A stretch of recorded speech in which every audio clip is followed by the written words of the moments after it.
আসসালামু আলাইকুম বন্ধুরা, আপনারা সবাই কেমন আছেন? যার যার অবস্থান থেকে ভালো আছেন, আমিও ভালো আছি। আজকে আমি একটা নতুন রেসিপি নিয়ে আসলাম, সিম আলু দিয়ে রুই মাছের পাতলা ঝোল। সিমটা আমি কেটে নেব। ভিডিওটা দেখতে দেখতে যারা এই পর্যন্ত চলে এসেছেন, একটা লাইক দিতে ভুলে গেছেন, একটা লাইক দিয়ে ভিডিওটা ফুল ওয়াচ করে দেখে নেবেন। দেখেন আমি সিমটা কীভাবে কেটে নিয়েছি। সিমগুলো আমার কাটা হয়ে গেছে। এবার আলুগুলো কেটে নেব। আলুগুলো আমি ভালোভাবে ছিলে 4 ফালি করে কেটে নেব। অলরেডি যারা আমার চ্যানেলটি সাবস্ক্রাইব করে দিয়েছেন তাদেরকে জানাই অসংখ্য ধন্যবাদ। যারা এখন নতুন বন্ধু আছেন, আমার ভিডিও দেখেন, চ্যানেলটি এখনও সাবস্ক্রাইব করেন, চ্যানেলটি সাবস্ক্রাইব করে পাশে থাকা বেল আইকন বাজিয়ে দেবেন। পরবর্তী ভিডিও চাওয়ার সাথে আপনার কাছে নোটিফিকেশন পৌঁছে যাবে।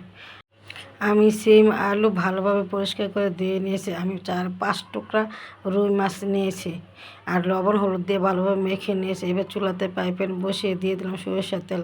তেলটা গরম হয়ে গেছে, এবার দিয়ে দিলাম মাছটা দিয়ে আমি 1 পিস ভাজা হয়েছে, এবার উল্টে নেব। সিম আলু দিয়ে রুই মাছে এইভাবে পাতলা ঝোল খেলে গরম ভাতে জাস্ট জমে যাবে। 1 থালা ভাত নিমেষে শেষ হয়ে যাবে, কথা দিচ্ছি। এভাবে একবার ট্রাই করে দেখবেন। আমার মাছগুলো ভাজা হয়েছে, এবার নামিয়ে নিলাম। ওই তেলে দিয়ে দিলাম আলু আর দিয়ে দিলাম অল্প একটু লবণ আর দিয়ে দিলাম হলুদ দিয়ে এবার ভালোভাবে নেড়ে চেড়ে ভেজে নেব। এবার একটু ঢাকনা দিয়ে ঢেকে দেব।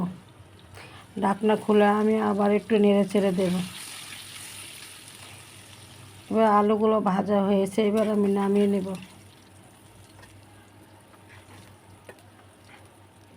আমি ওই তেলে দিয়ে দিলাম সিমটা আমি হালকা একটু ভেজে নেব।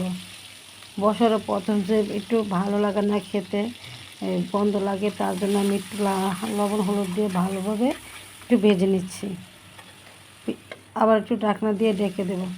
ঢাকনা খুলে নেড়ে চেড়ে দেবো। এবার দিয়ে দিলাম পেঁয়াজ কুচা, কাঁচামরিচ ফালি দিয়ে এবার নেড়ে চেড়ে দেবো।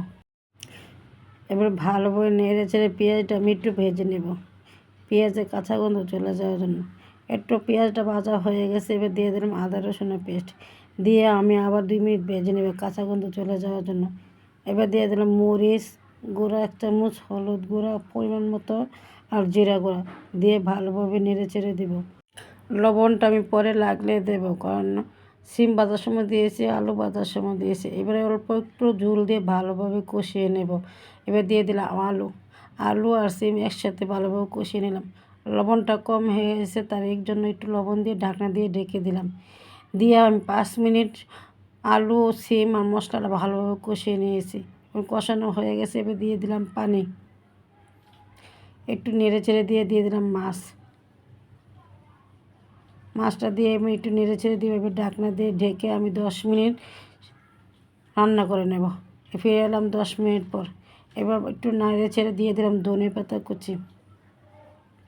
ধনেপাতাটা দিয়ে আমি আরও একটু নেড়ে ছেড়ে দিয়ে আমি আবার 5 মিনিট একটু ঝোলটা টেনে নেব।